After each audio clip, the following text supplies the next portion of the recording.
তিনি হচ্ছেন রব্বুল আলামিন। সন্তান প্রতিপালনের ব্যবস্থা শুধু দুনিয়ার মানুষকেই দেন নাই, প্রাণী জগৎকেও দিয়েছেন। সুবহানাল্লাহ। বলেন, মুরগির বাচ্চা হলো, ডিমের থেকে বাচ্চা বের হলো, এই বাচ্চাগুলি হয়েছে গতকাল, আজকে বাচ্চাগুলি আদার খাচ্ছে মায়ের সাথে। হঠাৎ করে একটা চিল এলো, আর ওর মা একটা সিগন্যাল মারলো, সাথে সাথে বাচ্চাগুলি দৌড়াইয়া এমন পলান দিল, আপনি তো ভালো একাদশীর বাপেও তালাশ করে পাবে না যে মুরগির বাচ্চা পলাইলো তো। এখন ওই বাচ্চাটিকে এই সিগন্যাল সম্পর্কে কে অবহিত করলো যে এরকম একটা আওয়াজ শুনলে এটা ভীতির আওয়াজ, এটা সাইরেন, এটা বিপদ সংকেত, এটা ডেঞ্জার সিগন্যাল, এটা শুনলে দেখলে তাড়াতাড়ি করে আত্মগোপন করবা। কেটে গেল, কেটে গেল, আল্লাহ পাক শিখাইছেন। এখন এক শ্রেণীর বুদ্ধিজীবী তারা আবার উল্টা কথা কয়। তারা বলে কি?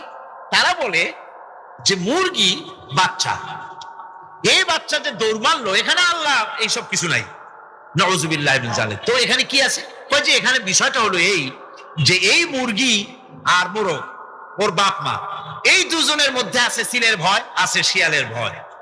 ওই ভয় ওদের মধ্যে ছিল, এই মা বাপের ক্রসের মাধ্যমে বাচ্চা আসছে, কাজে ওই ভয়, বাপের যদি কোনো রোগ থাকে, মায়ের রোগ থাকে, তো এগুলি তো বাচ্চার মধ্যেও ঢোকে।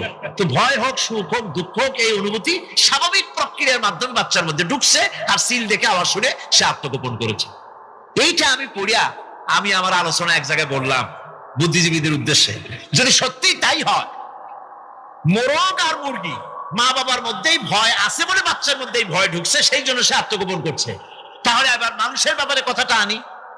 মানুষেরা সাপের ভয় করে না মহব্বত করে? কথার জবাব দিলে না, যখন তখন মনে হয় আপনারা সাপ বুঝি ভালোবাসেন। সাপ আমরা সকলেই ভয় পাই, মায়ও ভয় পায়, বাবাও ভয় পায়। এই মায়ের গর্ভে সন্তান এসছে, সন্তানের বয়স 2 বছর, 2.5 বছর, ঘরের মধ্যে কেউ ছিল না, ঘরের মধ্যে একটা সাপ আসছে, একটা সুন্দর সাপ, দেখতে সুন্দর, কিন্তু সে সাপে কামড়ালে মানুষ মরে যায়। ওই সাপটা মাথা উঁচু করে ফোনা ধরেছে। এই বাচ্চাটা কি সাপ দেখে দৌড় মারবে, না বাচ্চাটা ওই সাপটাকে ধরার জন্য সে এগিয়ে যাবে? কোনটা করবে? এগিয়ে যাবে।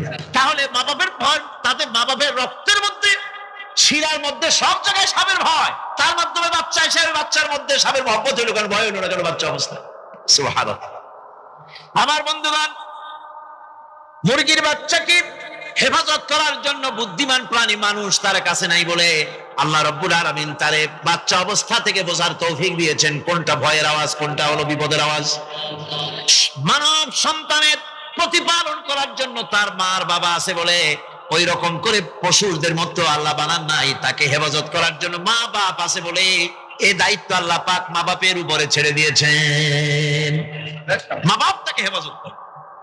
রুবুবিয়তের প্রতিপালন, হেদায়েতের এই প্রতিপালন আল্লাহ পাক মানুষকে এভাবে করে তাদেরকে হেদায়েত দিয়েছেন, তার পথের চলার দিশা দিয়েছেন। পিঁপড়া খাদ্য সংগ্রহের ব্যাপারটা দেখেন, পিঁপড়ার আছে দারুণ ঘ্রাণ শক্তি। কোথায় খাবার? 5 তলায় আপনি মিষ্টি খাচ্ছেন, রসগোল্লা থুয়ে দেন, তারপরে দেখেন কোন জায়গায় দিয়ে পিঁপড়া এসে জমের খাওয়া খায়, ঠিক কিনা? দেখেন তার কত তীব্র ঘ্রাণ শক্তি, সেখানে চলে যাচ্ছে। তাকে হেদায়েত দেওয়া হয়েছে, তাকে ঘ্রাণ শক্তি দেওয়া হয়েছে। চিল, শকুন, ঈগল কোথায় থাকে বোঝেন না? মহাশূন্যে 3 থেকে 3.5 মাইল উপরে শকুন, বাজ, ঈগল উঠতে থাকে। খাবে কি? ওখানে তো তার খাবার ছড়ানো নেই। আল্লাহ হচ্ছেন এমন রব, আমাদের স্রষ্টা হচ্ছেন এমন রব, যিনি ওই চিল, বাজ আর শকুন মহাশূন্যে যেগুলি উড়ে বেড়ায়, ওদেরকে আল্লাহ পাক এমন তীব্র দৃষ্টি শক্তি দান করেছেন, 3 মাইল উপর থেকেও ছাগল মুরগি মরা দেখলে ওখান থেকে সে ঝাঁপায় পড়ে তা খেতে পারবে। তাকে দেওয়া হচ্ছে দৃষ্টি শক্তি। এরকম করে যার যা প্রয়োজন, সমস্ত প্রয়োজনগুলি আল্লাহ মিটাচ্ছেন। এরই নাম হচ্ছে রুবুবিয়তে ইলাহি। এটাই হচ্ছে আল্লাহ পাক রব, এটা তার অসংখ্য প্রমাণ। সেই জন্য আল্লাহ পাক বলেন আলহামদুলিল্লাহি রাব্বিল আলামিন। পড়েন সবাই, আলহামদুলিল্লাহি রাব্বিল আলামিন। সমস্ত প্রশংসা হচ্ছে আল্লাহ পাকের জন্য। কোন আল্লাহ? প্রথমে তো আল্লাহ বললাম, তারপর বললাম রব, এখন বলা হচ্ছে কোন রব? যিনি আলামিন, রব্বিল আলামিন, যিনি সমস্ত জাহানের রব। তাহলে বোঝা যাচ্ছে রব, জগৎ একটা না। জগৎ, কথা বুঝতেছেন আমার? জগৎ একটা নয়, অসংখ্য জগৎ আছে, বহুমাত্রিক জগতের কথা এখানে আল্লাহ পাক বলছে। আমি এই জন্য বলি যে কোরআন হচ্ছে বিজ্ঞানের উৎস। কোরআন বিজ্ঞানের কি? বিজ্ঞানের আবিষ্কার। যত বাড়বে বিজ্ঞান চিরটা কাল কোরআনের কাছে ভিক্ষার হাত দিয়ে এতিমের মতো দাঁড়ায় থাকবে কিয়ামত। আজ পৃথিবীর বিজ্ঞানীরা বলছেন জগৎ সম্পর্কে, আমরা মনে করছি পৃথিবীটাকে, আমাদের কাছে জগৎ দুইটা। কয়টা জগৎ? একটা জগৎ হলো এইটা, ইহজগৎ আর পরজগৎ, এছাড়া আর কিছু জানি না। এই দুইটাই জগৎ আমাদের কাছে। এখন দেখেন বিজ্ঞানীরা কি বলছে। বিজ্ঞানীরা বলছেন সৌরজগতে শুধু আমাদের সৌরজগৎটাই শেষ না, অসংখ্য সৌরজগৎ আছে মহাশূন্যে। তাতেও সৌরজগৎ শেষ হবে না, আরো সহস্র সহস্র বিলিয়ন বিলিয়ন সৌরজগৎ আরো ফাঁকা পড়ে থাকবে। এত সৌরজগৎ আল্লাহ সৃষ্টি করেছেন। এই মহাশূন্যে বহুমাত্রিক জগতের কথা আল্লাহ পাক এখানে বলেছেন। এই পৃথিবী একটা জগৎ, এই মাটির তলে আছে আর এক জগৎ, সমুদ্রের ভিতরে আছে পানির তলার আর এক জগৎ। আর মহাশূন্য যে কি তা আপনার মাথায় শূন্য হয়ে যাবে চিন্তা করতে করতে। এই জন্য বিজ্ঞানীরা, বড় বড় বিজ্ঞানী, এরা কিন্তু নাস্তিক হয় না। বর্তমান বিজ্ঞানীরা চিন্তা করে গবেষণা করে খেই হারিয়ে ফেলছে মহাশূন্যকে দেখে। যেখানে আছে গ্যালাক্সি, যেখানে আছে মিল্কি ওয়ে, যেখানে রয়েছে অসংখ্য তারকা, এই পৃথিবীটা মহাশূন্য আল্লাহ যেভাবে তৈরি করেছেন সেই তুলনায় এই পৃথিবী একটা মার্বেলের চাইতে খুব বেশি একটা বড় কিছু হয় বলে মনে হয়। পৃথিবী যদি হয় একটা মার্বেলের মতো, তাহলে আমরা যে মানুষ, আমাদের অস্তিত্ব কোথায় চিন্তা করেন। এবার মহাশূন্যে চলেন। মহাশূন্য সে কি বিশাল মহাশূন্য। একটা তারকা থেকে আর একটা তারকায় যদি যেতে হয় তাহলে সহস্র সহস্র বিলিয়ন বছরের দরকার হবে। কি বছর? এই দুনিয়ার বছর না, আলোকবর্ষ, লাইট ইয়ার। আলো চলে প্রতি সেকেন্ডে কত? 1,86,000 মাইল। এই 1,86,000 মাইলের সেকেন্ড, এর মিনিট, এর ঘন্টা, এর দিন, এর মাস, এর বছর, এই আলোকবর্ষ। সহস্র সহস্র আলোকবর্ষ পার হয়ে যাবে এক তারকা থেকে আর এক তারকায় পৌঁছানো সুকঠিন। এ ধরনের অসংখ্য তারকা আল্লাহ পাক তৈরি করে রেখেছেন। সূর্য হচ্ছে পৃথিবীর চাইতে 13 লক্ষ গুণ বড়। এরকম সূর্য বিজ্ঞানীরা এখন বলছে, আগে বলতো 1 কোটি সূর্যের চাইতে বড় তারকা, এখন বলতেছে এই রকমের পৃথিবীর চাইতে 13 লক্ষ বড় যে সূর্য, এরকম 3 কোটি সূর্য খাইয়ে ফেলাইতে পারে। এরকম সহস্র সহস্র তারকা এক একটা গ্যালাক্সির ভিতরে আল্লাহ পাক তৈরি করে গেছেন। এখন মনে হচ্ছে যে এই তারকাগুলি বড় না, এই তারকাগুলি চাইতো আবার বড় জিনিস কি, সেটাকে বলা হয় ব্ল্যাক হোল। সেটাকে বলা হয় ব্ল্যাক হোল, অন্ধকার কূপ। ব্ল্যাক হোল আবার ম্যানহোল বুঝবেন না, কিন্তু ম্যানহোলের ঢাকনা চুরি হয় যেমন। তবে একটা দৃষ্টান্ত আপনি বুঝতে পারেন, রাস্তায় রাস্তায় যেমন অসংখ্য ম্যানহোল আছে, ওই রকম করে মহাশূন্যে অসংখ্য ব্ল্যাক হোল আছে, একটা দুইটা না, অসংখ্য। এই ব্ল্যাক হোল আবার দেখা যায় না, অদৃশ্য ব্ল্যাক হোল। এই ব্ল্যাক হোল গুলো কি? এগুলি কোরআনে কারীমের মধ্যে আল্লাহ পাক বলেছেন, ফালা উকসিমু বিমাওয়াকিন নুজুম, ফালা উকসিমু বিমাওয়াকিন নুজুম, শপথ সেই পতন স্থানের যেখানে নক্ষত্র সমূহ ধ্বংস হয়ে যায়, ধ্বংসপ্রাপ্ত হয়, কসম সেই স্থান সময়ের। সুবহানাল্লাহ। এই অন্ধকার কূপের, এই অন্ধকূপের কসম করছেন আল্লাহ পাক। সেই অন্ধকূপটা কি? সেই ব্ল্যাক হোলটা কি? সেই ব্ল্যাক হোল হচ্ছে ওই যে তারকার কথা বললাম, যে সূর্য খাইতে পারে, 3 কোটি সূর্য খাইতে পারে, এই রকমের তারকাগুলি ঘুরতে ঘুরতে কোনো এক কারণে যখন সে ব্ল্যাক হোলের রেঞ্জের মধ্যে এসে যায়, তখন ব্ল্যাক হোল ওকে এমন ভাবে চুষে হজম করে ফেলে যেমন বাচ্চা চকলেট চুষে খাইয়া ফেলায়। এরকম ব্ল্যাক হোলগুলি অত বড় তারকাগুলি খাইয়া চুষা শেষ করে ফেলে দেয়। সুবহানাল্লাহি বিহামদিহি। বিজ্ঞানীরা বলেছেন আমাদের এই পৃথিবীটা, আল্লাহ না করুন কখনো, আমাদের এই পৃথিবীটা যদি কোনো ব্ল্যাক হোলের আওতায় পড়ে, ওর রেঞ্জে আসে, তাহলে মাত্র 2 সেন্টিমিটারের মধ্যে পৃথিবীটা তার ঘনত্ব লাভ করে ব্ল্যাক হোলের মধ্যে অদৃশ্য হয়ে যাবে, হারায় যাবে, অস্তিত্ব থাকবে না। আল্লাহ পাক, আশ্চর্য লাগে আমার বিজ্ঞানের বইপত্র যখন পড়ি, আমার কাছে আশ্চর্য লাগে 1400 বছর আগে নবী কোন বিজ্ঞানাগারে পড়াশোনা করেন নাই, কোন সায়েন্স নিয়ে রিসার্চ করেন নাই, সেই নবীর মুখ থেকে এমন বিজ্ঞানময় কোরআন আল্লাহ বের করালেন যে আজকের পৃথিবীর মডার্ন যুগের বিজ্ঞানীরা কোরআনের কাছে এতিম হয়ে দাঁড়ায় আছে। পৃথিবীর কোন বিজ্ঞানী বলতে পারবে না যে কোরআনে কারিমের অমুক আয়াতটা আনসাইন্টিফিক, এটা হাদিস আমাদের বিজ্ঞানের সাথে মিল খায় না, এমন কথা বলতে পারবে না। বরং কোরআন সার্টিফাই করবে তোমার এই বক্তব্য, তোমার এই থিওরি মোস্ট আনসাইন্টিফিক। কোরআন বলবে, ওরা বলতে পারবে না যে আয়াতটা আনসাইন্টিফিক। সুতরাং কোরআন হচ্ছে মহান বিজ্ঞানময়, কোরআন হচ্ছে আল্লাহ পাকের দেওয়া এক মহান বিধান, যে কোরআনের কারণে আল্লাহ পাক আমাদেরকে হেদায়েত দান করেছেন। সুতরাং এই কোরআন হচ্ছে, কোরআনের মধ্যে যা আছে, গোটা কোরআনে যা আছে সব সূরা ফাতিহায় আছে। সুবহানাল্লাহি বিহামদিহি। আল্লাহ পাক বলছেন আলহামদুলিল্লাহি রাব্বিল আলামিন। মুহাব্বতের সাথে পড়েন সবাই, আলহামদুলিল্লাহি রাব্বিল আলামিন। সমস্ত প্রশংসা, যাবতীয় প্রশংসা সে আল্লাহ পাকের, যিনি তামাম জাহানের পালনেওয়ালা রব। মানুষের সব প্রয়োজন তিনি মিটিয়েছেন।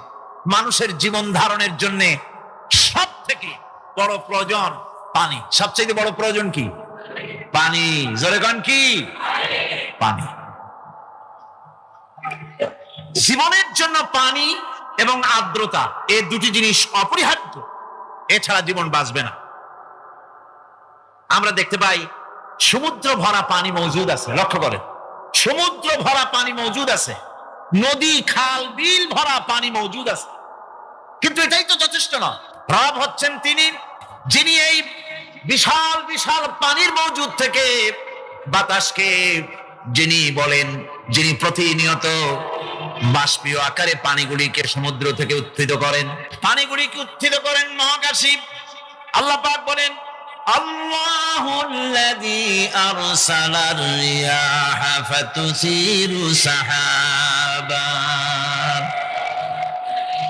বাষ্প হয়ে পানিগুলি আকাশে উত্থিত হয় এবং মহাকাশে যাওয়ার পর এই পানিগুলি, লবণাক্ত পানিগুলি আল্লাহর মেশিনে সেগুলি মিষ্টি হয়ে যায়। জোরে কোন সুবহানাল্লাহ।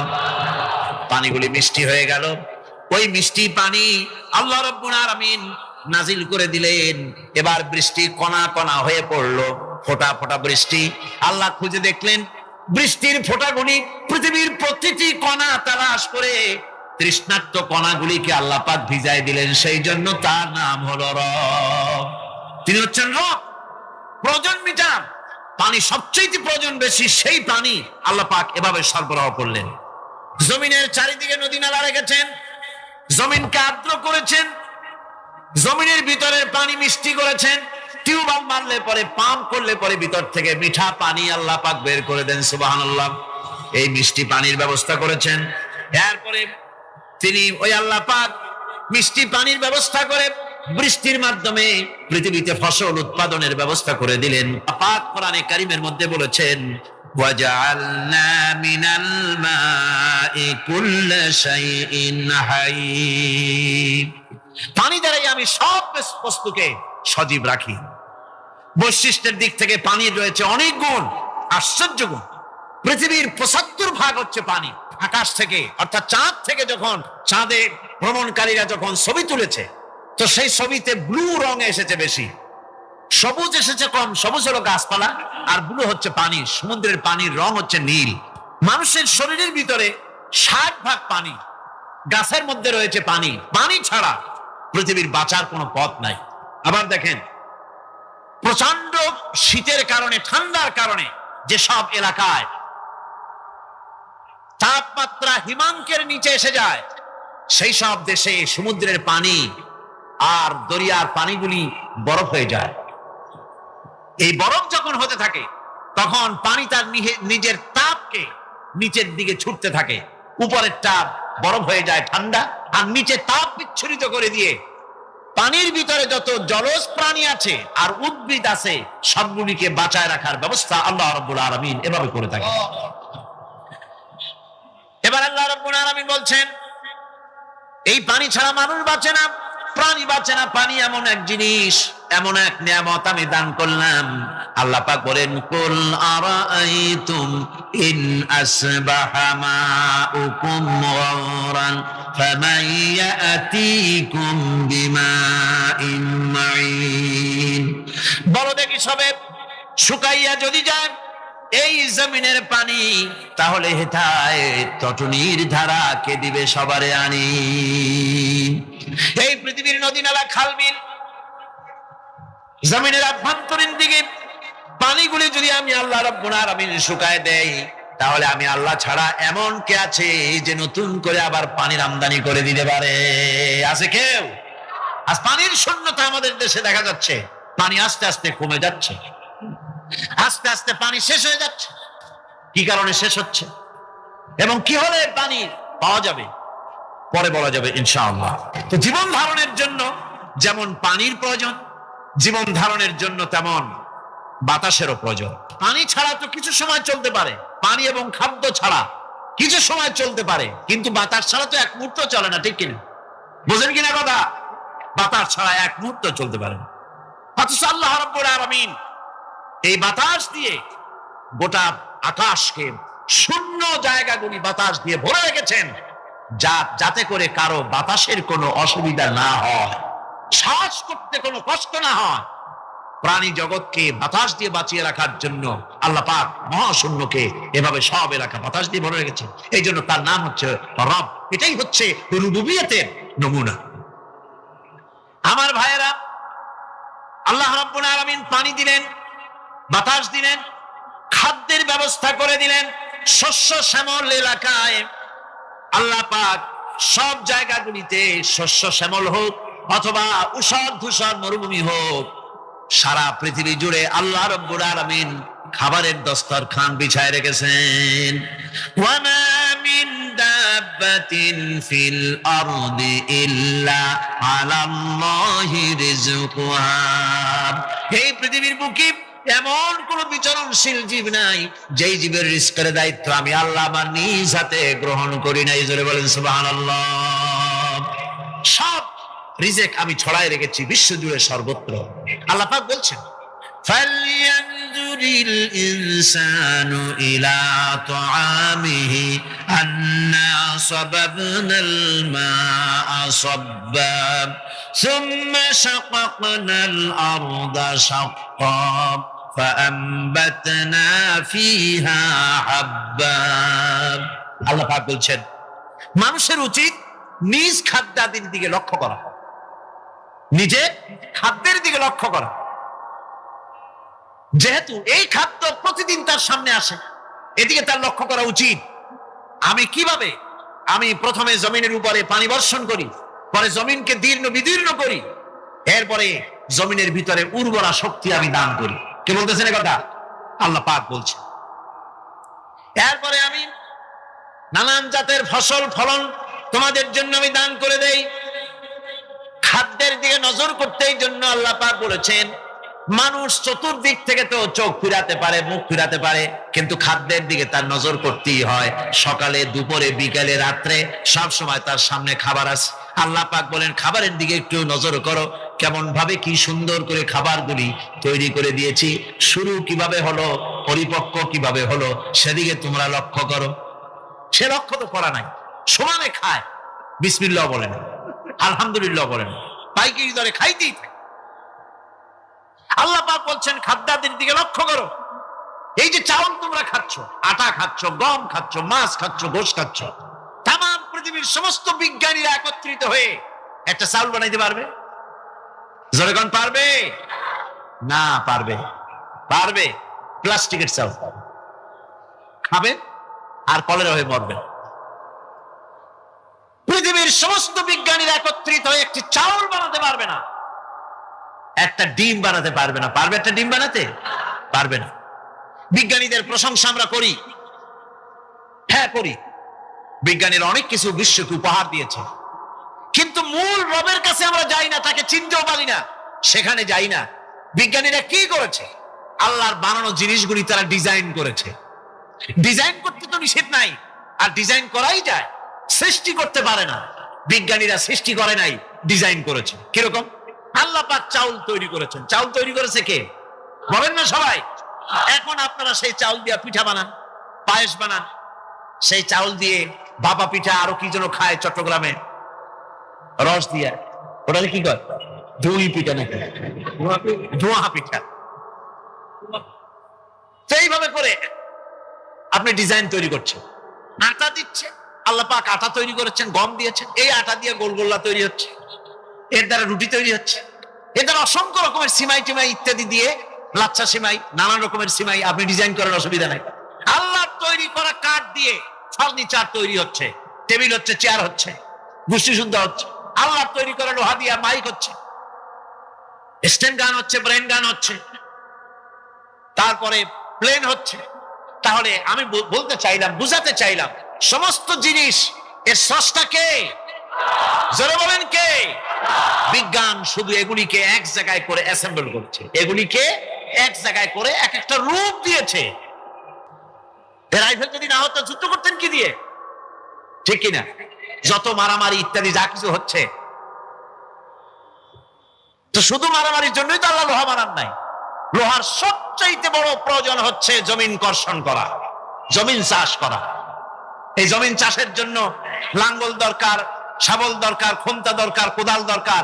এই লোহার দাম কেউ আল্লাহ পাক এত লোহা বেশি দিয়েছেন, যার জন্য লোহার দাম কম। সোনা কম দিয়েছেন, যেহেতু সোনার প্রয়োজনীয়তা কম, লোহার প্রয়োজনীয়তা বেশি, এই জন্য লোহা বেশি দিয়েছেন, দামটা কমে গেছে, যার জন্য আপনার আমার জন্য কিনে ব্যবহারটা সহজ হয়েছে। কথা ঠিক কিনা? আল্লাহ রাব্বুল আলামিন এইভাবে করে মানুষের রুবুবিয়াতটা, আল্লাহ পাকের রুবুবিয়াত হচ্ছে তিনি মানুষকে সুন্দর করে সৃষ্টি করে যা কিছু প্রয়োজন সবকিছু খাওয়াচ্ছেন, দিচ্ছেন। সে আল্লাহ পাক প্রশ্ন করছেন, কুল মান ইয়ারযুকুকুম মিনাস সামাই ওয়াল আরদ আম্মান ইয়ামলিকুস সামআ ওয়াল আবসারা ওয়া মান ইয়াখরুজুল হাইয়্যা মিনাল মাইয়িতি ওয়া ইউখরিজুল মাইয়িতা মিনাল হাইয়্য। আকাশের প্রশস্ত বুক থেকে এবং জমিনের এই প্রশস্ত বুক থেকে কে রিজিক, তোমাদের খাদ্যকে উৎপাদন করে? কে নির্জীব থেকে সজীবকে বের করেন? আর কে সজীবকে নির্জীবে পরিণত করেন? তিনি কে? তিনি হচ্ছেন আল্লাহ পাক। আল্লাহ পাক বলছে, এই প্রশ্ন যদি তাদেরকে করা হয় তো তারা কি বলবে? আল্লাহ পাক বলেন, ওয়ামান ইউদাব্বিরুল আমরা ফাসায়াকুলুনা আল্লাহ ফাকুল আফালা তাত্তাকুন। হে নবী, এদেরকে প্রশ্ন করুন। এদেরকে যদি প্রশ্ন করা হয় এই পৃথিবীর সুন্দর পরিচালনা পদ্ধতি কে করেন, তাহলে তারা এক কথায় বলবে, নিজের থেকেই বলবে আল্লাহ। কে করছেন? সবকিছু আল্লাহ। আল্লাহ পাক বলেন, নবী তাহলে তাদেরকে বলেন, এ কথা জানার পর, এ কথা বোঝার পরেও কেন তারা ঔদাসীন্যতা দেখাচ্ছে? কেন তারা গাফিল হয়ে যাচ্ছে? কেন তারা আল্লাহ পাককে ভয় করে তার পথের অনুসারী হচ্ছে না? যে আল্লাহ রাব্বুল আলামিন এত কিছু করছেন, তিনি তার পরিচয় সম্পর্কে বলে দিচ্ছেন, ফাযালিকুমুল্লাহু রাব্বুকুমুল হক ফামাযা বা'দাল হক ইল্লাদ দালাল। নিশ্চয়ই এসবের মূলে রয়েছেন তোমাদের রব, আমাদের আল্লাহ, আমাদের রব। সুতরাং উজ্জ্বল সত্য প্রকাশিত হওয়ার পর গোমরাহি ছাড়া আর কিছুই বাকি থাকে না। সুতরাং যারা সত্যের পথের অনুসরণ করতে চায়, রবকে চিনতে হবে, আল্লাহ পাককে জানতে হবে এবং তাকে অনুসরণ করতে হবে, তাকে রব হিসাবে চিনতে হবে। এটা হচ্ছে সেই রুবুবিয়াত ইলাহি যার দিকে হযরত মূসা আলাইহিস সালাম ইঙ্গিত করেছিলেন ফিরআউন যখন তাকে প্রশ্ন করেছিলেন, ফামান রাব্বুকুমা ইয়া মূসা। হে মূসা, তোমাদের দুজনের রব কে? তোমাদের রব, তোমাদের প্রভু কে? তিনি জবাব দিলেন, ربنا الذي أعطى كل شيء خلقه ثم هدى রব হচ্ছেন আমাদের তিনি, যিনি নাকি আমাদের প্রতিপালক, আমাদেরকে সৃষ্টি করেছেন এবং আমাদেরকে হেদায়েত দিয়েছেন, সঠিক পথের দিশা দিয়েছেন। এখানে হেদায়েত হচ্ছে, এখানে হেদায়েত শব্দের অর্থ হচ্ছে সৃষ্টি শুধু করেন নাই, তাকে চলা, তার খাদ্য অনুসন্ধানে, তাকে বেঁচে থাকার সবকিছুর উপকরণ, এর কমন সেন্স, এর সাধারণ জ্ঞান আল্লাহ পাক তার সাথে দিয়েছেন। তিনি হচ্ছেন রব। আমাদের ভাগ্য কত সুপ্রসন্ন, আমরা ভাগ্যবান, কারণ কোরআন শোনার সুযোগ আল্লাহ পাক করে দিয়েছেন। তারাই তো শ্রেষ্ঠ ভাগ্যবান যারা কোরআন শোনার সুযোগ পায়, যারা কোরআন তেলাওয়াত করে, যারা কোরআন বোঝে, যারা কোরআন আমল করে। তাদের থেকে সৌভাগ্যবান আর কে হতে পারে? গোটা বিশ্বের বুকে সর্বশ্রেষ্ঠ সৌভাগ্যবান জাতি হচ্ছে মুসলমান। আমি যদি প্রশ্ন করি পৃথিবীর শ্রেষ্ঠ ভাগ্যবান জাতি কারা, কি জবাব দিবেন? কারণ কোরআনে কারীম এ জাতির কাছে অবিকৃত, অকৃত্রিম উপায় এ জাতির কাছে মাহফুজ আছে, যা বিশ্বের কোন জাতির কাছে তাদের ধর্মীয় কিতাব অবিকল ভাবে নাই। এদিক থেকে আমরা সৌভাগ্যবান জাতি। আবার যদি প্রশ্ন করি এ পৃথিবীর ভিতরে হতভাগ্য জাতি কারা, আপনারা কি জবাব দিবেন? জানেন না বোধহয়। হতভাগ্য জাতি ওই মুসলমান, কারণ কোরআনে কারীমের মতো আজিম একখানা কিতাব যাদের কাছে আল্লাহ পাক আমানত হিসেবে দান করেছেন, এই কোরআনে কারীম থেকে যারা হেদায়েত নিতে পারলো না, উপকৃত হতে পারলো না, কোরআন দিয়ে ভাগ্যের পরিবর্তন করতে পারলো না, ভাগ্যকে সুপ্রসন্ন করতে পারলো না, তাদের চাইতে হতভাগ্য, তাদের চাইতে দুর্ভাগা পৃথিবীতে আর কে হতে পারে? আজ পৃথিবীতে যদি আমরা তাকাই তো দেখতে পাবো সব থেকে বেশি মার খাচ্ছে মুসলমানেরাই। দুনিয়ার যেদিকে তাকান সেদিকেই মুসলমানেরা নির্যাতিত, নিগৃহীত, মার খাচ্ছে, ক্ষুধায় কষ্ট পাচ্ছে, লাঞ্ছিত, নিগৃহীত হচ্ছে। তাহলে তার অর্থ কি এই ধরে নেওয়া হবে যে কোরআন থাকবে যে জাতির কাছে, সে জাতি পৃথিবীতে সবচাইতে লাঞ্ছিত, নিগৃহীত, অবহেলিত হবে, মার খাবে, ক্ষুধা দারিদ্র তাদেরকে পেয়ে বসবে, তারা শ্বাস করার সময় পাবে না? এটাই কি ধরে নিতে হবে? না, বরং আল্লাহ রাব্বুল আলামিন কোরআনে কারীমের মধ্যে বলেছেন, তাহা মা আনজালনা আলাইকাল কুরআনা লিতাশকা। হে নবী, কোরআনে কারীম আমি আপনার প্রতি অবতীর্ণ করেছি এই জন্যে যে কোরআন আপনার ভাগ্যকে সৌভাগ্যে পরিণত করে দেবে, আপনাকে সৌভাগ্যবান বানাবে। কোরআন আপনার ভাগ্যকে বিলম্বিত করবে, পর্যদস্ত করবে। আপনি ভাগ্যহারা হবেন, হতভাগ্য হবেন, এই জন্য তো কোরআন দেয়নি। কোরআন দিয়েছি ভাগ্যকে চমকায় দেওয়ার জন্য।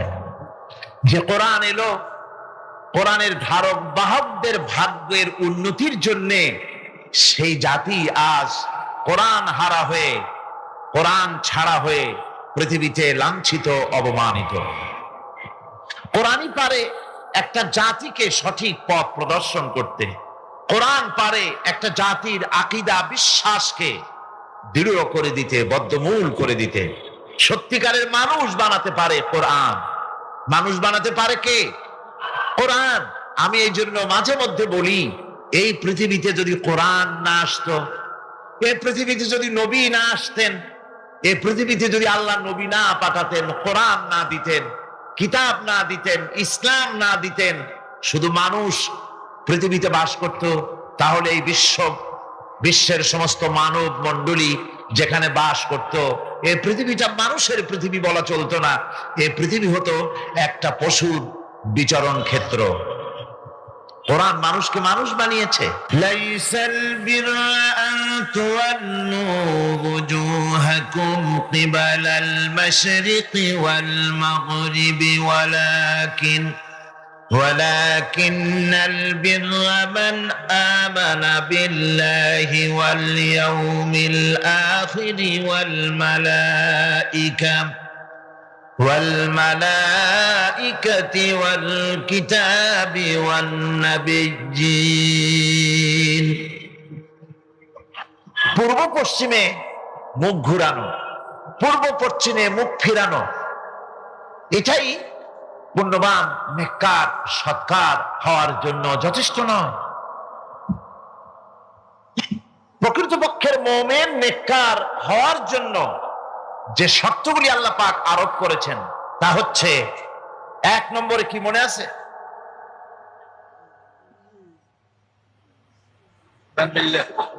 এত আস্তে আস্তে বলতেছেন, মনে হয় আপনি নিজেও শুনতেছেন কিনা তাও সন্দেহ। এর 1 নম্বরে হচ্ছে, কিছু আবার চালাক লোক আছে, তারা সহজে কোনো কথার জবাব দেয় না। তারা ভাবে যে জবাব না দেওয়াই বুদ্ধিমানের কাজ, কোনটা বলে কোন প্যাচে পড়ি। আল্লাহ পাক আমাদের জেহেন শক্তি, স্মৃতি শক্তি যেন বৃদ্ধি করে দেন, বলেন আমিন। আমরা যেন যা কোরআন হাদিসের শুনি তা যেন মনে রাখতে পারি, যা খারাপ কথা শুনি তা যেন ভুলে যাই, যা ভুল কথা শুনি তা যেন ভুলে যাই, আর যা হক কথা তা যেন মৃত্যু পর্যন্ত আল্লাহ স্মরণ রাখার তৌফিক দেন। এর প্রথম কথাই ছিল ঈমান বিল্লাহ, আল্লাহর প্রতি ঈমান। 2 নম্বরে ছিল পরকালে বিশ্বাস। এই দুটি কথা আমরা আলোচনা করে ফেলেছি। ঈমান বিল্লাহ তো আলোচনা করেছি গত বছর, আর গতকালকে আলোচনা করেছি কি বলুন তো, পরকালের উপরে বিশ্বাস। আজকে আপনাদের সামনে আমি আলোচনা করব ইনশাআল্লাহ ফেরেশতা এবং কিতাব, এই দুটি জিনিসের উপরে, মালাইকা এবং কিতাব। ফেরেশতার উপরে ঈমান আনতে হবে, কিতাবের উপরে ঈমান আনতে হবে। শুধু পূর্ব পশ্চিমে কতগুলো সেজদা দিলেই এতে যদি কপালে দাগও পড়ে যায়, এটি একটি উপমা আল্লাহ দিয়েছেন, একটা উপমা, একটা দৃষ্টান্ত দিয়েছেন যে পূর্ব পশ্চিমে মুখ ঘুরানো এটা একটি উপমামূলক কথা। এটাই যথেষ্ট নয়, ঈমান আনতে হবে, বিষয়টা বুঝতে হবে, আকীদাকে মজবুত করতে হবে। আজকে মালাইকা ফেরেশতা সম্পর্কে আমরা আলোচনা করব, তারপরে কিতাব সম্পর্কে আলোচনা করব। ওমা তৌফিকি ইল্লা বিল্লাহ। ফেরেশতাদের প্রতি ঈমান, এটা হচ্ছে আল্লাহর প্রতি ঈমানের পরিপূর্ণতা মাত্র। আল্লাহর উপরে ঈমানটা পরিপূর্ণ করতে হলে ফেরেশতাদের উপরে বিশ্বাস করতে হবে। এর উদ্দেশ্য শুধু ফেরেশতাদের উপরে স্বীকৃতি দানই নয়, বরং প্রকৃতপক্ষে এই বিশ্ব ব্যবস্থায় তাদের স্থান কি এটা জেনে নিতে হবে। ফেরেশতারা হচ্ছে আল্লাহ রাব্বুল আলামিন তার আজ্ঞাবহ গোলাম, আল্লাহ পাকের, তারা হচ্ছেন দাস, আল্লাহ পাকের বান্দা, আমাদের মতো। আমরা যেমন আল্লাহর গোলাম, ফেরেশতারাও আল্লাহর গোলাম। এই ফেরেশতা সম্পর্কে পৃথিবীর বিভিন্ন ধর্মের বিভিন্ন রকমের কনসেপশন আছে। এই ফেরেশতাদেরকে ইংরেজিতে অ্যাঞ্জেল বলা হয়, যার চরিত্র খুব ভালো লাগে, লোকেরা বলে অ্যাঞ্জেলিক ক্যারেক্টার, এটা ফেরেশতা ধরনের চরিত্র লোকটার, এরকম বলে থাকে। সুতরাং খ্রিস্টান হোক, ইহুদি হোক, আর হিন্দু হোক, যে কোনো জাতের লোক হোক, ফেরেশতায় তারা বিশ্বাস করে। আর এই ফেরেশতাদের উপরে তাদের বিশ্বাসটা হচ্ছে বিকৃত। কি ধরনের? কারো মতে ফেরেশতা হচ্ছে প্রকৃতির সন্তান, কারো মতে ফেরেশতা হচ্ছে আল্লাহর মেয়ে, নাউযুবিল্লাহি মিন যালিক। যার কারণে সূরা আন-নাজমের মধ্যে আল্লাহ পাক এর প্রতিবাদ করেছেন। আল্লাহ পাক বলছেন, ওরা দাবি করলো ফেরেশতা হচ্ছে আল্লাহর মেয়ে। আল্লাহ পাক বলছেন, আলাকুমুদ যাকারু ওয়া লাহুল উনসা তিলকা ইযান কিসমাতুন দিজা। কি হে, তোমরা ছেলেগুলি নিজেদের জন্য নিয়ে নিলে আর মেয়েগুলি আমার ভাগে ফেলে দিলে, এটা কি ধরনের অসম বন্টন? ফেরেশতাকে তারা বলেছে আল্লাহর মেয়ে, আবার কেউ বলেছে ফেরেশতারা আল্লাহর ছেলে। তারপরে কেউ কেউ বলেছে ফেরেশতা হচ্ছে আল্লাহর মদদগার, আবার কেউ কেউ বলেছে ফেরেশতা হচ্ছে মানুষের অভিযোগ শ্রবণকারী, মানুষের প্রয়োজন পূরণকারী। এখন এসব ধারণা এবং বিশ্বাসের কারণে দুনিয়ায় শিরক এবং বিদআতের প্রচলন ঘটেছে। কোরআনে কারীম বিশ্ব ব্যবস্থায় ফেরেশতাদের অবস্থান কি সেটা পরিষ্কার করতে চায়, যাতে করে শিরকের সমস্ত দরজা বন্ধ হয়ে যায় আর তাওহীদের দরজা নির্ভেজাল ভাবে খুলে যায়। ইসলামের মূল বক্তব্যই হচ্ছে তাওহীদকে প্রতিষ্ঠা করা। কি প্রতিষ্ঠা করা? তাওহীদকে প্রতিষ্ঠা করা, আর শিরক আর বিদআতের শিকড় শুদ্ধ তুলে ফেলা। এটাই হচ্ছে ইসলামের মূল আইডিয়া। কোরআনের ভাষায় স্পষ্ট করে বলা হয়েছে যে ফেরেশতারা আল্লাহর মেয়েও নয়, আল্লাহর ছেলেও নয়, তারা হচ্ছে আল্লাহর বান্দা। বলুন তো ফেরেশতারা আল্লাহর কি?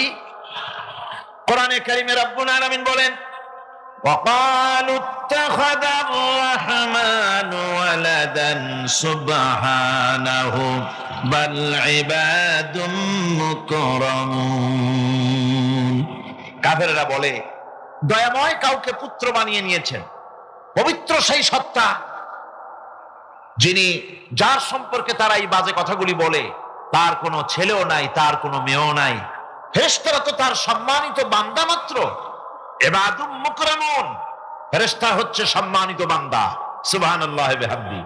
ফেরেশতারা হচ্ছে আল্লাহর কি? শুধু বান্দা না, সম্মানিত বান্দা। কারণ ফেরেশতারা আল্লাহর সঙ্গে অবাধ্য হতে পারে না, তার কোন হুকুমকে অমান্য করার কোন অধিকার ফেরেশতাদের নাই। আল্লাহর ছেলেও নাই, আল্লাহর মেয়েও নাই। এ কথাটি ছোট্ট সূরার মধ্যে তাওহীদের একটা ক্লিয়ার কনসেপশন আল্লাহ পাক দিয়েছেন, ছোট্ট একটি সূরার ভিতরে। আমার কাছে মনে হয় যেন এই ছোট্ট সূরাটি মধ্যে এটা মনে হয় যেন একটি ঝিনুক, আর এর ভেতর সামাদ লাম ইয়ালিদ ওয়া লাম ইউলাদ ওয়া লাম ইয়াকুল লাহু কুফুয়ান আহাদ। আল্লাহ রাব্বুল আলামিন বলেন, নবী আপনি বলুন আল্লাহ এক এবং একক। তিনি বেনিয়াজ, কারো মুখাপেক্ষী তিনি নন। তিনি কাউকে জন্ম দেন নাই, তাকেও কেউ জন্ম দেয়নি। আকাশ আর জমিনে ওই আল্লাহ রাব্বুল আলামিনের সমকক্ষ কেউ নাই। তিনি এক এবং একক। এই ফেরেশতারা হচ্ছে তার অনুগত বান্দা। ফেরেশতারা আল্লাহ পাকের ছেলেও নয়, মেয়েও নয়। এক মুহূর্তের জন্য ফেরেশতারা চুপ করে বসে থাকে না। যার যে কাজ আছে সেই কাজ নিয়ে তারা ব্যস্ত আছে। তারা ওয়াজিফা পাঠ, তাসবিহ পাঠের মধ্যে ব্যস্ত থাকে। অগণিত অসংখ্য ফেরেশতা, কেউ তো সিজদায় পড়ে আছে, কেউ রুকুতে পড়ে আছে, কেউ নামাজে দাঁড়ায় আছে, কেউ তো তাসবিহ পাঠ করতেছে। কোরআনে কারীম বলছে, ইউসাব্বিহুর রা'দু বিহামদিহি ওয়াল মালাইকাতু মিন খিফাতিহি। আল্লাহ পাক বলেন, বিজদি প্রশংসার সাথে আল্লাহ পাকের গুণকীর্তন করে, আর সমস্ত ফেরেশতারা আল্লাহকে ভয় করে ভীতির সাথে আল্লাহর তাসবিহ পাঠ করতে থাকে। সমস্ত ফেরেশতারা আল্লাহর তাসবিহ পড়ে। আপনাদের মনে আছে আল্লাহ পাক যখন হযরত আদমকে সৃষ্টি করবেন বললেন, ইন্নী জাইলুন ফিল আরদি খলিফা।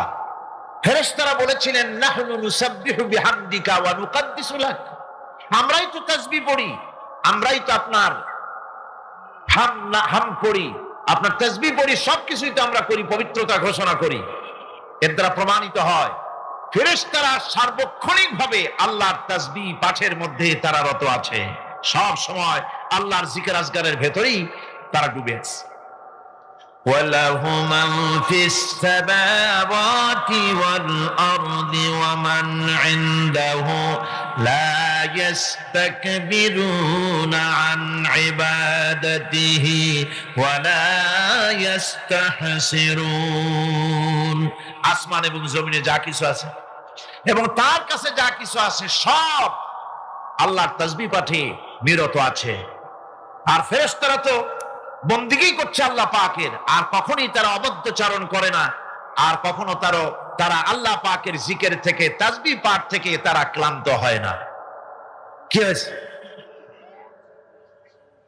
ঠিক হয়ে যাবেন সব। আল্লাহ পাক তাদের সম্পর্কে আবার বলেন, ইউসাব্বিহুনাল লাইলা ওয়ান নাহারা লা ইয়াফতুরুন। এই ফেরেশতারা রাত দিন তার প্রশংসায় পড়ে থাকে, কখনই শৈথিল্য প্রদর্শন করে না, কখনই আল্লাহর জিকির থেকে, তাসবিহ থেকে তারা বিরত থাকে না। এ ধারণার মধ্য দিয়ে কোরআনে কারীম মানুষকে স্পষ্ট করে বলছে যে ফেরেশতারা হচ্ছে আল্লাহর গোলাম, আল্লাহর বান্দা। তারা তোমাদের প্রয়োজন পুরো করতে পারে না, তারা তোমাদের ভাগ্যের কোনো উন্নতি করে দিতে পারে না, তারা আল্লাহর ছেলেও নয়, আল্লাহর মেয়েও নয়, এরা হচ্ছে আল্লাহর বান্দা। এই ফেরেশতাদের মাধ্যমে আল্লাহ রাব্বুল আলামিন আরেকটি কাজ নিয়ে থাকেন, তা হচ্ছে নবী এবং রাসূলদের কাছে এই ফেরেশতার মাধ্যমে আল্লাহ পাক বাণী প্রেরণ করেন। নবী রাসূলদের কাছে বাণী আনে কারা? আল্লাহর ফেরেশতা। এ কারণেই তাদের মাধ্যমে আল্লাহ পাক নবী রাসূলদের কাছে আল্লাহর বাণী পাঠান, যে এই ফেরেশতারা ওই বাণীর ভিতরে কোন রকম হ্রাস বৃদ্ধি করে না, তারা আল্লাহর অবাধ্য নয়, ওর মধ্যে তারা বাড়ায়ও না, তারা কমায়ও না, কোনো ক্ষমতা তাদের নেই। কোরআনে কারিমে আল্লাহ পাক বলছেন, ইন্নাহু লাকাউলু রাসূলিন কারীম জি কুওয়াতিন ইনদা যিল আরশি মাকিন মুতাইন সাম্মা আমিন। নিঃসন্দেহে এক সম্মানিত বার্তাবাহকের বর্ণনা, এক ফেরেশতার বর্ণনা। আরশ অধিপতির কাছে তিনি সম্মানিত। জিবরাইল আলাইহিস সালামের কথা বলা হচ্ছে। হযরতে জিবরাইল আমিন তিনি আল্লাহর কাছে সম্মানিত, অনুগত এবং তিনি বিশ্বাসী। আল্লাহ পাকের পক্ষ থেকে তিনি বাণী বহন করে নিয়ে আসেন, আর এর ভিতরে কোন রকম হ্রাস বৃদ্ধি করার কোনো ক্ষমতা ফেরেশতার নাই। আল্লাহ পাক বলছেন, ওয়া ইন্নাহু লাতানজিরু রাব্বিল আলামিন নাযালা বিহির রূহুল আমিন। নিঃসন্দেহে এটা হচ্ছে রব্বুল আলামিনের পক্ষ থেকে অবতীর্ণ করা কিতাব, যা নিয়ে বিশ্বস্ত আত্মা অবতরণ করেছেন, অর্থাৎ হযরতে জিবরাইল আমিন। আল্লাহ পাক তাকে বিশ্বস্ত বলেছেন, শাদীদুল কুওয়া বলেছেন, প্রচন্ড ক্ষমতা তার, আল্লাহ পাক বলেছেন। এর থেকে জানা গেল যে ফেরেশতাদের প্রতি ঈমান শুধু আল্লাহর প্রতি ঈমানের জন্যই নয়, বরং কিতাবের প্রতি, নবীদের প্রতি ঈমান আনার জন্য ফেরেশতাদের প্রতি ঈমান আনা জরুরি। ফেরেশতাদের উপর ঈমান আনা কি জরুরি, অত্যন্ত জরুরি। ফেরেশতাদের উপর তৃতীয় আরেকটি কারণে ঈমান আনতে হয়, সেটা হচ্ছে আল্লাহ পাক তাদের মাধ্যমেই কাজগুলি করে থাকেন। ফেরেশতারা হচ্ছে আল্লাহ পাকের রাষ্ট্রীয় কর্মচারী, আল্লাহ পাকের স্টাফ। তাদের মাধ্যমে আল্লাহ কোথাও বৃষ্টি দেন, কোথাও রহমত পাঠান, কোথাও গজব দেন, কোথাও ভূমিকম্পের সৃষ্টি করেন, কোথাও জলোচ্ছ্বাস, কোথাও ক্ষুধা, কোথাও দারিদ্র ইত্যাদি। পৃথিবীর ভিতরে আযাব, গজব, শান্তি যা কিছু আল্লাহ পাক করতে চান, এই ফেরেশতাদের মাধ্যমেই তা করে থাকে। এক কথায় ফেরেশতারা হচ্ছে আল্লাহ পাকের রাষ্ট্রীয় কর্মচারী। এই কথা এভাবেই বিশ্বাস করতে হবে যে ফেরেশতারা কখনো অবাধ্য হয় না, অবাধ্য হওয়ার কোনো ক্ষমতাই তাদের নাই। তারা আল্লাহ পাকের বাধ্যগত আজ্ঞাবহ কর্মচারী। ফেরেশতাদের উপরে ঈমানটা এই পর্যন্তই আমি আপনাদের সামনে বললাম। ফেরেশতাদের প্রতি ঈমান আনার ব্যাপারে এই তিনটি কথা আপনাদের সামনে পেশ করেছি। এখন 3 নম্বরে যে কথাটি বিশ্বাস করতে হবে সেটা হলো কিতাব। কিসের উপর ঈমান? কিতাবের প্রতি ঈমান। ইসলামের পরিভাষায় কিতাব বলতে বোঝানো হয় সেই বাণীকে, সেই নির্দেশকে, সেই গ্রন্থকে, বড় বড় কিতাব। তার মধ্যে সর্বশেষ যে কিতাবখানি তার নাম হচ্ছে কোরআন। জোরে বলেন, তার নাম কি? আল কোরআন। এটি হচ্ছে সবচেয়ে বড় কিতাব এবং মোকাম্মাল কিতাব। অন্যান্য কিতাবগুলিতে যা বলা হয়েছে তার থেকে অনেক বেশি শরীয়তকে মোকাম্মল করে আল্লাহ রাব্বুল আলামিন কোরআনে কারীমের মধ্যে এটাকে পরিপূর্ণ করে দিয়েছেন। নবুয়ত আর কিতাব দুটির জিনিসের ভিতরে একটা সম্পর্ক আছে। নবুয়ত এবং কিতাব দুটোই আল্লাহর পক্ষ থেকে আসছে। নবুয়ত আসছে কার কাছ থেকে? আর কিতাব আসছে আল্লাহর কাছ থেকে। নবুয়ত এর দাবি কেউ নিজের থেকে করতে পারে না, এই কথা আমি বহুবার আপনাদের সামনে আলোচনা করেছি। নবী দাবির ভিত্তিতে হয় না, নবী আল্লাহ বানান। ইলেকশন করে, নির্বাচন করে এমপি বানানো যায়, মন্ত্রী বানানো যায়, প্রেসিডেন্ট বানানো যায়, চেয়ারম্যান বানানো যায়, মেম্বার বানানো যায়, কিন্তু ইলেকশন করে নবী বানানো যায় না। নবী ইলেকশনে হয় না, নবী হয় কিসে? সিলেকশন। নবী কিসে হয়? সিলেকশনে। সিলেকশনটা করেন কে? আল্লাহ রাব্বুল আলামিন। সুতরাং নবী আল্লাহর কাছ থেকে আসে, আর কিতাবও আল্লাহর কাছ থেকে আসে। নবী যদি কিতাব ছাড়া আসতেন, খুব ভালো করে বোঝেন, নবী যদি কিতাব ছাড়া আসতেন আর কিতাব যদি নবী ছাড়া আসতো, তাহলে মানুষের ধর্ম পালন, জীবনের কর্তব্যবোধ, জীবন পরিচালনা এবং ধর্মকে অনুধাবন করা দারুণভাবে সুকঠিন হয়ে পড়ত। কোরআনের নমুনাই হচ্ছে, কিতাবের নমুনা হচ্ছেন আম্বিয়ারা। আম্বিয়া আলাইহিmus সালাম, তারা হচ্ছেন কিতাবের নমুনা। কিতাবও যার, নবীও সে আল্লাহ সুবহানাহু ওয়া তাআলা। কোরআন হচ্ছে একটা থিওরি, আর নবীরা হচ্ছেন, কিতাব হচ্ছে থিওরি, নবীরা হচ্ছেন তার প্র্যাকটিক্যাল। থিওরি আর প্র্যাকটিক্যাল দুটো জিনিস এক নয়। যেমন আমি যদি কাগজে লিখি র দন্তেশ গয় ওকার লয় লয় আকার, কাগজে লিখে দিলাম, কি হলো কন্ত? বলুন সবাই, কি হলো? এখন যদি আপনারা এটার উপরে চাটেন, মিষ্টি লাগবে? বলবেন মিষ্টি কেমনে লাগবে, ওর মধ্যে দুধ নাই, চিনি নাই। আচ্ছা ঠিক আছে, লিখে দিলাম দুধ, চিনি ইত্যাদি যা যা লাগে সব লিখা কাগজটারে গোল বানাই দিলাম। এখন যদি চাবান, তাও কি মিষ্টি লাগবে? লাগবে না। মিষ্টি লাগবে কি হলে? দুধ কিনতে হবে, ছানা বানাতে হবে, চিনি শিরা তৈরি করতে হবে, তারপরে রসগোল্লা বানাতে হবে, এরপরে আপনি ফ্রিজে রাখবেন, চামচ দিয়ে কাটবেন, মজা করে খাবেন, তখন আপনার ভালো লাগবে, ঠিক কিনা? এখন ভালো লাগলো কেন? যেহেতু এটা প্র্যাকটিক্যালে আসছে। আর আগে কাগজ চেটেছেন, কাগজ চাবাইছেন, ভালো লাগে নাই, কারণ থিওরি চাবাইছেন।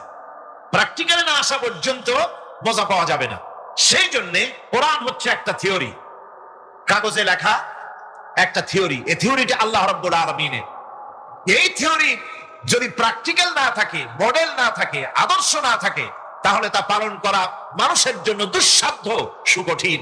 এই জন্য আল্লাহ সুবহানাহু ওয়া তাআলা কোরআনের মুজাসসাম নমুনা হিসেবে পেশ করেছেন মুহাম্মদুর রাসূলুল্লাহ সাল্লাল্লাহু আলাইহি ওয়াসাল্লাম। তিনি হচ্ছেন কোরআনের মডেল। সুবহানাল্লাহ। যার জন্য তিনি স্পষ্ট করে বলতে পেরেছেন যে কথা কেউ বলতে সাহস পায়নি, যে কথা নবী বলেছেন। আল্লাহর নবী বলেছেন, ও আমার সাহাবীরা, দিনের আলোতে তোমরা আমার ভিতরে যা দেখতে পাও, রাতের বেলায় আমার ভিতরে তোমরা যা দেখতে পাও। ও আমার স্ত্রীরা, দিনের আলোতে আমার ভিতরে যা দেখতে পাও, রাতের আধারে আমার মধ্যে যা দেখতে পাও, যে সব আচরণ, আমার চলাফেরা, দিন ও রাতের আলোচনাগুলি, দিন ও রাতের চরিত্রগুলি, দিন ও রাতের আমার কর্তব্য পালন, আমার মধ্যে যা দেখতে পাও সবগুলি খুলে খুলে মানুষের সামনে বলে দাও। এই কথা তো আর কেউ বলতে পারেনি পৃথিবীতে। নবীরা ছাড়া এত বড় কথা পৃথিবীর আর কেউ বলতে সাহস পাবে না। কথা ঠিক কিনা গণ? জোরে বলেন, পারবে বলতে? যত বড়ই মুহাদ্দিস হোক, মওলানা হোক, খাজা বাবা হোক, নামের আগে যতই 5 হাত লম্বা ডিগ্রি লাগান না কেন, কাগজে যখন নাম লেখে হুঁশ থাকে না। কত যে লেখে, কি যে লিখে, শুধু নামের সামনে আলাইহিস সালাম টুক বাদ রাখে, আর সব লিখে আবেগের ঠেলায় অস্থির হয়ে যায়। কোন ব্যক্তি আছেন যিনি বলতে পারবেন আমার শৈশবকালীন, যৌবনকালীন, বৃদ্ধকালীন, রাতের, দিনের সব ঘটনা মানুষের কাছে বলে দাও? কেউ কি পারবে বলতে? না। কেবলমাত্র পারবে আম্বিয়া আলাইহিmus সালাম। যেহেতু আল্লাহ রাব্বুল আলামিন তাদেরকে কন্ট্রোল করেছেন, হেফাজত করেছেন, তারা হচ্ছেন চরিত্রের আধার, অনুপম চরিত্রের উৎস, উৎকৃষ্ট নমুনা। চামচটা বাম হাত থেকে সরায়ে চামচটা ডান হাতে নিয়ে গামলার থেকে ভাত তরকারিটা আপনি প্লেটে নিলেন, আপনার ভালো লাগছে। আপনি পানি খাচ্ছেন, চা খাচ্ছেন, বাম হাত দিয়ে খেতে গেছেন, হঠাৎ করে মনে পড়ছে যে বাম হাত দিয়ে খাবো, কেন আমার নবী তো ডান হাত দিয়ে খাওয়া শিখাইছে। রসুল বলেছেন তোমরা ডান হাতে খাবে, ডান হাতে পান করবে, কারণ শয়তান বাম হাতে খায়, বাম হাতে পান করে, বাম হাতে লেনদেন করে। তো রাসূলুল্লাহ সাল্লাল্লাহু আলাইহি সাল্লাম এহেন কাজগুলাতে যখন একটা মানুষ সে নবীজির পথে হাঁটবে, নবীজির দিকে যাবে, এই কর্মের মধ্য দিয়ে, এই বাদামালাই এখানে তোমাকে কে ঢুকাইছে? এ ভাই, এই বাদামালাকে এখানে কে আনলে? কি হামিদপুর বাজার নাকি এটা? পাশে বসো ভাই, বরকত হবে, পাশে বসো, ওই আশেপাশে আছে ছেলেরা, ওখানে যাও, ওরাই নেবে। তো বলতেছিলাম যে ভালো কাজ করা, এর মধ্যে আপনার মনের শান্তি পাচ্ছেন। আর যখন একটা গুনার কাজ হয়ে যায়, যখন একটা গুনার কাজ হয়ে যায়, মনে একটা ধাক্কা লাগে। ধাক্কা লাগে কিনা বলেন? একটা অন্যায় কাজ করলে, কারোরে খামাকা থাপ্পড় দিলে, কারোরে এরকম একটা গালি মুখ থেকে বের হয়ে গেলে অন্তরে ধাক্কা লাগে না? তো এই যে ভালো কাজ করার পরে অন্তরে আনন্দ আসে, খারাপ কাজ করলে অন্তরে একটা ধাক্কা লাগে। রাসূলুল্লাহ সাল্লাল্লাহু আলাইহি সাল্লাম বললেন, হে আমার সাহাবা, এটা হলো মুমিনের আলামত। সে মনে করতে পারে যে আমি ইমানের পথে হাঁটতেছি। বলুন সুবহানাল্লাহ। কেন? নবীজির তরিকা মোতাবেক করতে হবে। সকল কাজ যখন নবীর তরিকায় হবে, তখন সেটা জান্নাতের সামান হবে। আর নবীজির তরিকা বাদ দিয়ে করলে সেটা জাহান্নামের সামান হবে। কাজ যত ভালো হোক না কেন, ভালো কাজ করেছে নবীজির তরিকা বাদ দিয়ে, তো সে এই ভালো কাজ করেও সে বেহেশতে যেতে পারবে না। আর ভালো কাজ নবীর তরিকায় করেছে, সে এই ভালো কাজ করে জান্নাতে যাবে। তরিকা হলো আসল, ইবাদত আসল না। আপনি নামাজ পড়া, রোজা রাখা, এটা আসল না। আসল হলো তরিকা অনুযায়ী ইবাদত করা। আপনি নামাজ পড়লেন, এখন ঈশার নামাজ 4 রাকাত ফরজ, আপনি 6 রাকাত পড়লেন, হবে? আপনি 4 রাকাত নামাজ ফরজ, আপনি 3 রাকাত পড়লেন, হবে? কেন? নবীর তরিকা বাদ দিয়ে পড়েছেন, যদিও নামাজ ভালো কাজ। আপনি দান করতেছেন, অহংকার ভরে দান করছেন। নবীজি বলেছেন, এক হাতে দেবে আর এক হাত বুঝতে পারবে না, দান করে তুমি এভাবে দান করো। আমি দান করছি, লোকে এলান করে, একেবারে মার্কিং করে, শাড়ি জমা করে, একেবারে রমজানের 27 রমজানে আসে ট্রাক ভরে শাড়ি এনে সব একটা মরতেছে, একটা ছিঁড়তেছে, মহিলা পড়তেছে পুরুষের উপরে, পুরুষ পড়তেছে মহিলার উপরে, আপনি দান করতেছেন। এটা নবীজির তরিকা না। এই দানের সওয়াবের আশা করা যায় না। রাসূলুল্লাহ সাল্লাল্লাহু আলাইহি সাল্লামকে আবু বকর, ওমর, ওসমান, আলী ভালোবেসেছেন। বেসেছেন কিনা বলেন? শতভাগ ভালোবেসেছেন। আবার রসুলের চাচা আবু তালেব ভালোবেসেছে। রসুলের চাচা আবু তালেব, আবু লাহাব রসুলকে শতভাগ ভালোবেসেছে। কিন্তু আবু বকর, ওমর, ওসমান, আলী রসুলকে ভালোবেসে জান্নাতে গিয়েছে। আর আবু তালেব, আবু লাহাব নবীকেও ভালোবেসেছে, নবীকে ভালোবেসে জাহান্নামে গিয়েছে। গেছে কিনা? দুজনে তো ভালোবাসত নবী মুহাম্মদ রাসূলুল্লাহ সাল্লাল্লাহু আলাইহি সাল্লামকে। কিন্তু একজন ভালোবাসে জান্নাতে গেল, আর একজন ভালোবাসলো কিন্তু জাহান্নামে চলে গেল। এখানে পার্থক্য কি? আবু বকর, ওমর, ওসমান, আলী নবীকে তরিকা অনুযায়ী ভালোবেসেছে, আর আবু লাহাব, আবু তালেব তরিকা অনুযায়ী ভালোবাসে নাই। রাসূলুল্লাহ সাল্লাল্লাহু আলাইহি সাল্লামের মদিনায় হিজরত করার 3 বছর পরে নবীজির পর আয়াত নাজেল হলো না, নবুয়তের 3 বছর পরে, নবুয়তের 3 বছর পরে, হিজরত না। আয়াত নাজেল হলো ওয়ানজির আশিরাতাকাল আকরাবিন। হে নবী, আপনার নিকটতম আত্মীয়দেরকে আপনি আখিরাতের ব্যাপারে আপনি তাদেরকে জানান দেন, তাদেরকে ভয় প্রদর্শন করেন যে তোমরা ঠিকমতো মূর্তি পূজা ছাড়ো, এসব গর্হিত কাজ তোমরা পরিহার করো, বর্জন করো, না হলে তোমরা অতি তাড়াতাড়ি একটা বড় আযাব আর গজব আর শাস্তির সম্মুখীন হবে। এ বিষয়ে আপনি আপনার আত্মীয়, নিকটতম আত্মীয়দেরকে আপনি জানান দেন। রাসূলুল্লাহ সাল্লাল্লাহু আলাইহি সাল্লাম সাথে সাথে মক্কার অদূরে একটা পাহাড়ের চূড়ায় গিয়ে সবাইকে ডেকেছে। ডাকার পরে সবাই একত্রিত হয়েছে। হওয়ার পর রাসূলুল্লাহ সাল্লাল্লাহু আলাইহি সাল্লাম বলছে, হে আমার মহল্লাবাসী, আমার গোত্রবাসী, আমার বংশের মানুষ, আমি যদি তোমাদেরকে বলি এই পাহাড়ের অপর প্রান্তে তোমাদের শত্রু দণ্ডায়মান আছে, শত্রুরা এসে গেছে, অল্প মুহূর্তের মধ্যে, সময়ের মধ্যে তোমাদের উপর আক্রমণ করবে, হামলা করবে, তোমরা কি আমার এই কথাটা বিশ্বাস করবে?